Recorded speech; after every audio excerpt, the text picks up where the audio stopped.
bipartisan bill was passed in the Senate to overhaul our immigration system.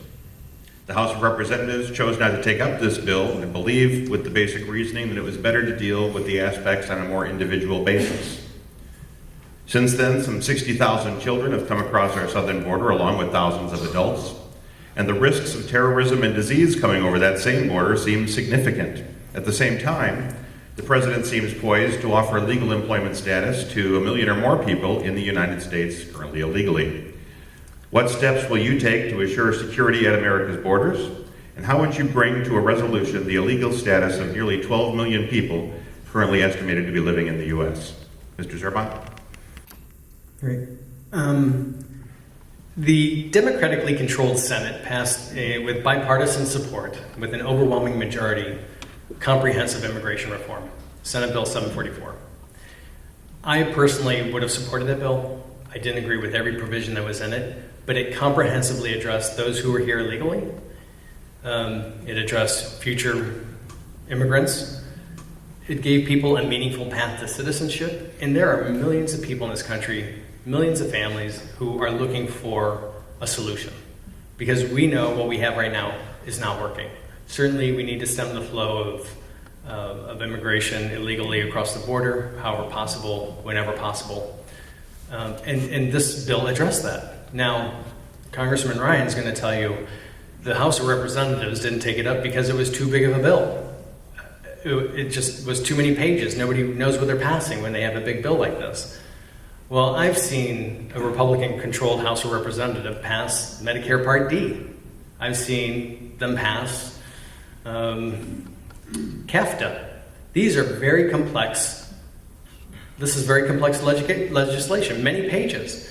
And I can guarantee you that if the immigration reform bill would have had handouts for Big Pharma or special interests or somebody else like this, they would have passed it post-haste. But because nobody was going to profit from it, they didn't take it up and didn't pass it. I guess there's just not enough profit built into immigration reform for the House Republicans and leadership to do something about it. Well, we all wait for a solution, and we had one. And that's failed leadership that lays right at the feet of the House Republicans, the majority in the House. They did absolutely nothing. Congressman. Let me start off by saying immigration is very important for this country. This country is built upon immigration. And my family came from Ireland to this town, like a lot of Janesville families did. That is the American idea. It's a beautiful idea. The condition of your birth doesn't determine the outcome of your life. So we want a good, healthy, working immigration system. We want an immigration system that is governed by the rule of law. We want an immigration system where in this 21st century society, where we have viruses, heroin coming into our schools right here in Janesville, drugs, crime, we want to be able to patrol our borders, ISIS. So we want to have a system where we can control who's coming and going in this country. We want to have a system where the economy gets the workers it needs, and where people who want to come and make a better life for themselves have the ability to do that legally. That's good. What I didn't like about the Senate bill is I believe it rewarded people for cutting in line in front of that legal immigrant who did everything right, who worked hard, who played by the rules, who paid their fines, who waited in line and came here legally. I don't want to reward a person for cutting in front of them. That's the person that ought to be rewarded, the person who did it right. Now, how do we deal with the fact that we have, 11, 12 million undocumented immigrants in this country? We've got to do a law. You shouldn't do executive action. I've told the president this a number of times. I've talked to his people. If the president, to your specific question, Tim, tries to do another executive order, he will encourage more people to come over the border very quickly, which is one of the reasons why we had this problem. You have to go through Congress. In the House, we've offered many solutions. And yes, I don't like passing multi-thousand-page bills where most people don't even know what they're voting for. I would do a probationary process for undocumented immigrants that does not involve amnesty, that gives them the ability to earn legal status. Not getting them a foothold in front of the line, not getting them a special pathway to citizenship, but earning legal status so that 10 years from now, we're not here with the same problem again. Thank you. This next question is in regards to health care. And while it is simply impossible to go into the complexities of the Affordable Care Act here. Let me cite just a few facts. A recent study by the National Health Interview Survey indicates that 41 million Americans still do not have health insurance. Yet, several million more Americans are insured now than when the law took effect, including some young people under the age of 26, now able to stay on their parents' insurance, and some with pre-existing conditions that were able to regain insurability. With a goal of providing affordable health care to all Americans, is our progress at this stage of implementation acceptable, and what needs to change, if anything, to meet the law's ultimate goal? Congressman Ryan? Well, first of all, I think if you don't like the way things are going or the laws on the books, you propose solutions. I've done that, and specifically in this area. I was one of the co-authors of the most comprehensive alternative to Obamacare when Obamacare was being debated. I have since put those ideas out there as well. Here's the quick point I would make. You can have a system in America where everybody, including people with pre-existing conditions, can get affordable health care, can get affordable insurance without this costly government takeover. And what did we do? This costly government takeover, taking over 16% of our economy, and at the end of the day, according to the Congressional Budget Office, we're still going to have 30 million people uninsured. What we should have done was fix what was broken in healthcare instead of breaking what was working in healthcare. Millions of people are losing the insurance that they liked having. Millions of employers are now knocking their people down out of the 40-hour work week. People right here in Janesville getting knocked down to 29 hours because of this. We could have done a far better job. And so what I would do, first of all, there was a Republican alternative when this was being debated. And it said 26 and below. We agree with that position. It had an answer for people with pre-existing conditions. You can tackle these problems without having the government take it over. With a patient-centered healthcare system, we spend more than 2.5 times per person on healthcare in America than any other industrialized country in the world. We should run the money through the person. More money should go to the poor and the sick than for the wealthy. And we should do it in a system where the providers, Mercy, Dean, all the insurers, nursing homes, they compete against each other for our business and our benefit as patients, as consumers. That's what a patient-centered healthcare system looks like. That's not what Obamacare is. Obamacare is government run. Obamacare puts a board of bureaucrats in charge of cutting Medicare that will lead to denied care for seniors. And Obamacare takes $716 billion from Medicare to spend on Obamacare, depriving those seniors of those needed services that they're going to need. I think we should undo it, and I think we should replace it with patient-centered health care. And Mr. Zerban? Well, we know you think it should be done 50 votes to repeal it is very telling on your position. We got it after the first 10. You didn't need to go to 50, but okay. Look, we could not be farther apart on this issue. I'm a person who supports Medicare for all. If you look at the countries that pay half as much as we do with better outcomes, every one of them has a single-payer system like Medicare for all. Medicare is the most efficient. It works best. We could switch to a single-payer system like Medicare for all, have everybody covered, and have better coverages. It's that simple. All the advanced societies of Northern Europe, first world countries, that's what they do. That's why they pay less. Congressman Ryan here doesn't want to go in that direction, and a lot of Republicans don't want to go that direction because most of the time, these people have taken millions of dollars from the healthcare sector. Congressman Ryan himself has benefited from this. And that's why they advocate for keeping the status quo, going back to having pre-existing conditions, having caps on what companies have to pay out. I approach this from a businessman's perspective. With $1 million payroll, I paid $120,000 a year into health insurance because I provided the best health insurance there was. And I saw my rates going up 10, 12, 18%. And the reason I support Medicare for all is because I know by adjusting that contribution a little bit, that 2.9% that we both pay into as an employee and employer, we get a lot more for our money. And we get everybody covered. And big businesses understood this. This is why Walmart was in favor of single payer. That's why they supported it, because they knew it would be a cost savings to them. And they knew that they would have everybody covered. And then that health insurance company and the healthcare companies would stop cannibalizing their profits. And that's why healthcare is against changing anything that works better for you. Look who's advocating to protect profits or to protect people. I haven't received one dime from healthcare corporations. Gentlemen, in the last 12 months, the U.S. has found itself amongst an almost unprecedented number of international crises. There was the Russian annexation of Crimea. There was the Syrian chemical weapons resolution. There was the ongoing Russian-Ukraine conflict, the Iran nuclear weapons concerns, the Ebola outbreak, the response to ISIS thus far, the weakening of the US dollar, and I could probably go on. One could argue our effectiveness in each of those situations. My question, is America still the most powerful nation in the world? And if so, why such a long list of unresolved international issues? We will begin with Mr. Zerban. There are lots of conflicts around the world, lots of issues that we need to be addressed, and America is the largest superpower, the largest economy, largest military, the last, I would say, superpower.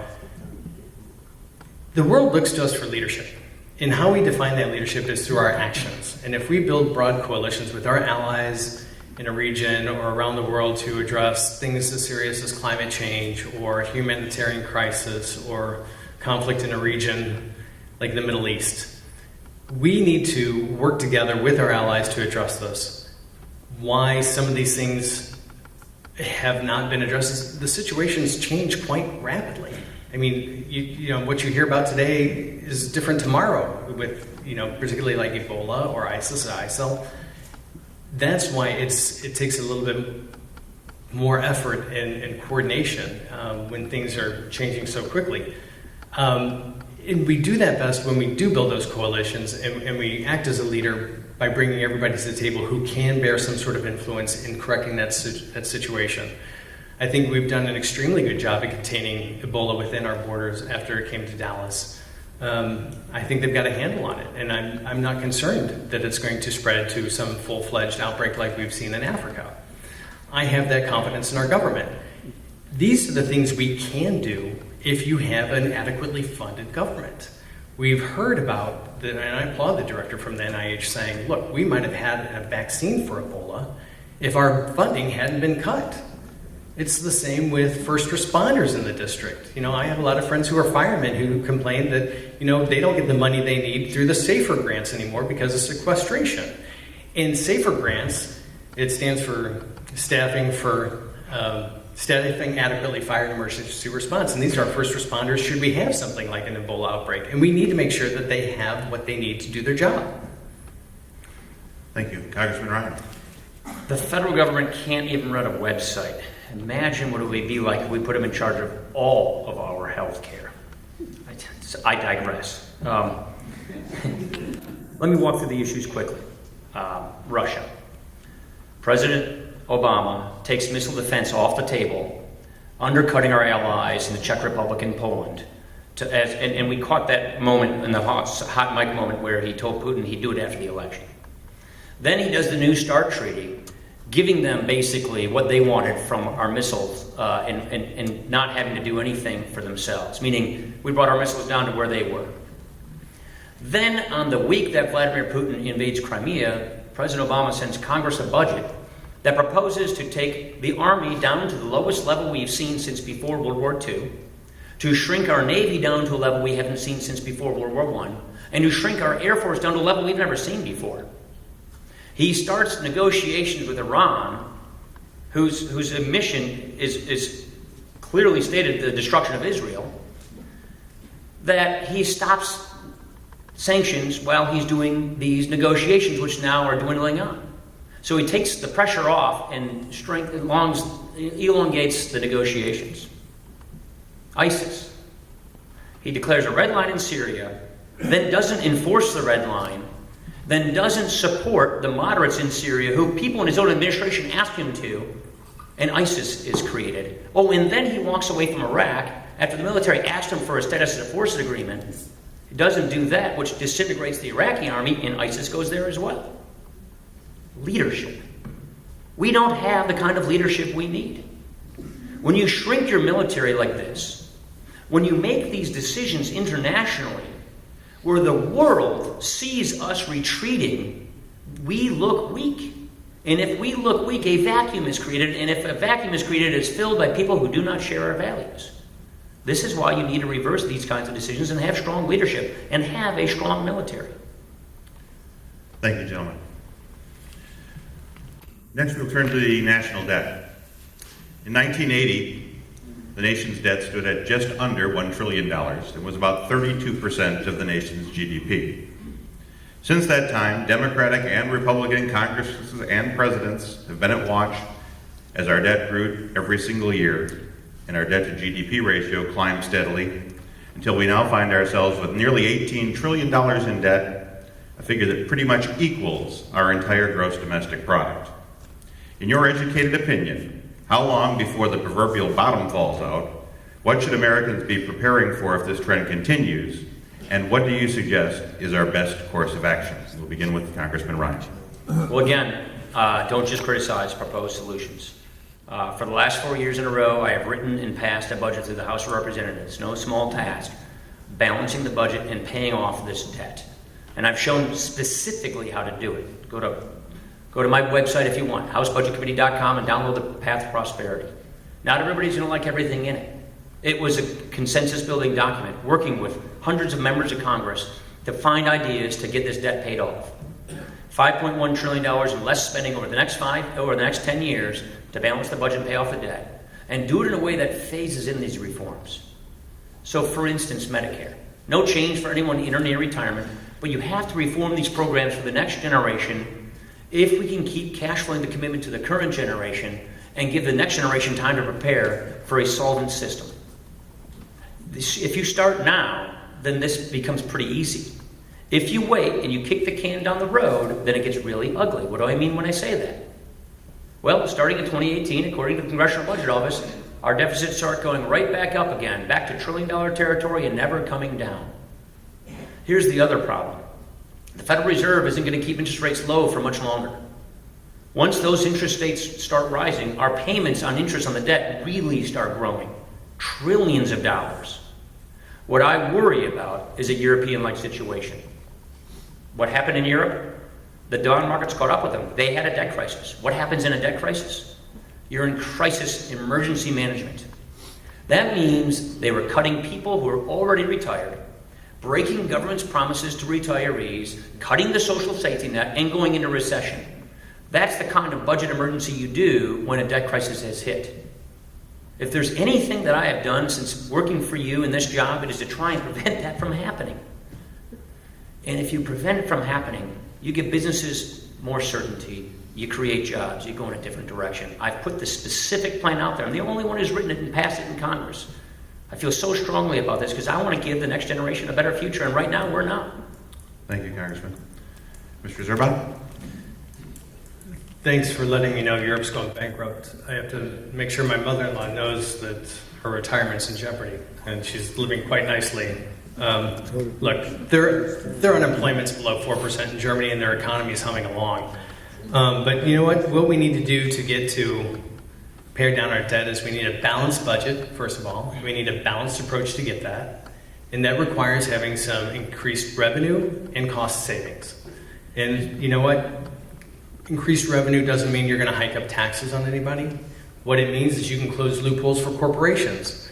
There's $182 billion a year that we lose. You can get rid of the tax havens that people are taking advantage of. There's $150 billion a year. Subsidies for oil and gas companies every year, $50 billion. Anybody here have tax havens or have these corporate loopholes you're taking advantage of that are costing us so much money? Well, right there, that's $382 billion. Our budget shortfall this year, $486 billion. And that's just looking at 3 areas. So we can do this. We have come a long way. We've come down from 9.8% to GDP deficit spending to down to less than 2.9%, which is lower than the 40-year historical average. So we are on the right track. The economy is improving, and America can do this without forcing an unwanted austerity, without cutting the benefits to senior citizens, without changing Medicare into something they don't recognize, call it a voucher, a coupon, or premium support. We don't need a Ryan budget to get out of debt. His budget calls for the federal government to be half the size that it is today. You think we can't adequately address the problems of Ebola and crisis around the world? Just wait till you get his budget and the federal government's half the size. That's what we can't afford to do. What we do need to do is continue to grow the middle class, get our economy humming along, get everybody back to full employment, and address the debt when it's appropriate. Thank you. Gentlemen, voters in the 1st District are pretty clear in their minds as to what their biggest concerns are. Now, candidates, here is your chance to tell the voters, if elected, what are your top 3 priorities, and what will you do to ensure those priorities advance through both houses, regardless of who controls them after November 4th. We'll begin with Mr. Zerban. Thank you. My priorities are jobs and the economy, getting people back to work here in the 1st District. Wherever I go, whether I'm in Janesville, Racine, or Kenosha, or anywhere in between, it's always, where are the good paying jobs? We know the economy is recovering, but they're still feeling the pinch. So that's, first priority. Another thing that I think we need to do is we actually need to get money out of politics. Anytime this comes up for a vote in the 1st Congressional District, be it Waukesha or Walworth, Republican, Democrats, everybody supports getting the horrible influence of money out of our political process. I think that that's a priority because once we do that, then legislators can actually start to focus on what they need to be doing, which is addressing the problems that our country is faced with. Right now, so many legislators spend so much time trying to raise the money they need for re-election. It's quite sad that this is what our democracy has come to, is whoever can raise the most money. We send back 90% of our incumbents, and incumbents get favored 10-1 with respect to the amount of money that they can raise. So, once we do that, we can start to focus on the problems of the nation. Protecting Medicare, Social Security, and Medicaid. These programs are so vital to Americans, senior citizens, poor people. We can't afford to fundamentally change it into a program that doesn't do what it's designed to do. Medicare, if it becomes a voucher program, it doesn't do anything to address the cost of healthcare in this nation. It just actually asks senior citizens to pay more. It puts more onto the backs of the senior citizens who can least afford it. Medicaid, it's so important that I think upwards of 70% of people who are on Medicaid are senior citizens because they don't have enough. So those would be my priorities should you send me to Congress. And I would do everything I possibly could. I know how difficult it is sometimes to get anything done in D.C., but that's why compromise is important. That's why I would have supported the Senate bill. Even though I didn't agree with everything in it, I would have supported it. Thank you. And Congressman Ryan, your response. Jobs. Hardworking taxpayers, they're working harder and harder, yet falling further and further behind. So my overall emphasis would be to help produce faster economic growth so people who are at work can get work, and people who are struggling and not getting a raise can get more take-home pay. Okay, what do I do to do that? 3 things, because you said 3. Tax reform. I think it's really important that we actually reform our outdated tax system. Overseas, which where we come from means Lake Superior. The Canadians, they're taxing all of their businesses at 15%. The Brits are going to 20%, China 25%, Ireland 12.5%. The international average tax rate on businesses in the world among industrialized nations is 25%. Our biggest corporations are at 35%, and the highest individual tax rate, which is what 9 out of 10 businesses pay their taxes in Wisconsin as individuals, that's as high as 44.6%. So we're taxing our job creators anywhere from 35 to 45%, while our competitors are at 25%. We got to tax our rates. I want to plug all those loopholes and lower tax rates. Stop picking winners and losers, lower tax rates. Second, we need to get another budget agreement. I co-authored with a Democrat, the chair of the Budget Committee, my counterpart, Patty Murray, the first bipartisan budget agreement in a divided Congress since 1986. It's a 2-year agreement that expires this coming year. I want to do that again so that we can have some certainty, so that we can have a highway trust fund that's funded, so that we can have planning, so that the Congress can actually retain the power of the purse and go back to making this government work and holding it accountable. Third, poverty. This is an area I've spent a great deal of time in. I put out a very comprehensive plan for opportunity. Too many people are slipping through the cracks. There are too many things that need to be done to get people from welfare to work so they can get back onto a path to a better life. There are a number of these reforms that the president agrees with some of these. I think there's an area of bipartisan support to make a difference on poverty, and this is something that I'm going to strive for. Thank you, Congressman. That concludes our line of questioning this evening between Congressman Paul Ryan and Rob Zerban in the race for the 1st Congressional District. We will now have the closing statements from our candidates, 3 minutes each. And since Congressman Ryan went first in the opening statements, we'll have Mr. Zerban